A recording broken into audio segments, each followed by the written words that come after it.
Sebagai serangga predator, capung berperan penting dalam menjaga keseimbangan ekosistem dan rantai makanan. Keberadaannya bahkan dapat dijadikan indikator pencemaran lingkungan. Bagi sektor pertanian, insekta yang satu ini sangat diandalkan untuk menumpas hama seperti wareng atau kutu daun, sehingga mengurangi penggunaan pestisida.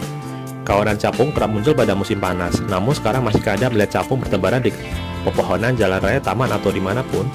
Berbagai pengamatan mencatat capung atau Odonata beberapa tahun belakang ini menghilang bukan saja di Indonesia tapi nyaris seluruh dunia.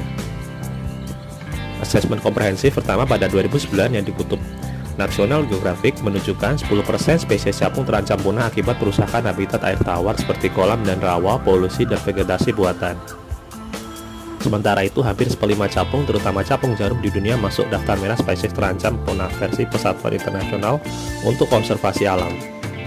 Lantas apa penyebab kepunahan capung dan bagaimana dampaknya bagi kehidupan? 16% dari 6.016 spesies capung terancam punah di seluruh dunia. IUCN dan beberapa sumber lainnya menyatakan penggusuran lahan basah memicu kepunahan capung dari bumi ini. Mayoritas serangga termasuk capung mengandalkan rawa dan sungai untuk berkembang biak atau bertahan hidup. Capung sangat penting bagi ekosistem lahan basah.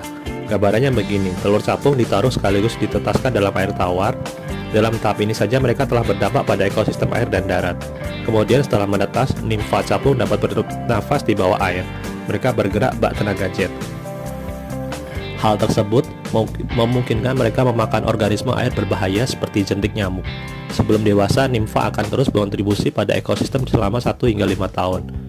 Sebagai pemangsa nyamuk dan hama lain, capung sangat membantu tukang kebun, petani, dan lainnya, terutama dalam pengurangan pestisida untuk membunuh hama. Di samping itu, capung dapat membantu mengurangi penyakit akibat gigitan nyamuk, lalat, dan lalat rusa. Serangga ini sangat membantu mengurangi bibit penyakit malaria, demam kuning, cacing hati anjing, antraks, dan tularemia. Rawa dan lahan basah lainnya yang menjadi habitat capung mungkin terlihat tidak berguna atau menyeramkan, tetapi mereka sebenarnya menghasilkan sejuta manfaat bagi kehidupan manusia dan semua makhluk hidup. Sedikit di antaranya mereka menyimpan karbon, memberi air bersih dan makanan, melindungi kawasan sekitar dari banjir, dan menjadi habitat bagi banyak spesies hewan. Jika capung dan lahan basah akan hilang, berbagai manfaat di atas juga akan hilang. Kepunahan juga mengancam 1/4 lebih dari semua spesies capung di Asia Selatan dan Tenggara karena penggusuran lahan basah dan hutan hujan untuk kelapa sawit. Sementara di Amerika Tengah dan Selatan, penurunan jumlah capung disebabkan oleh penebangan hutan untuk keperluan pembangunan, perumahan, dan komersial.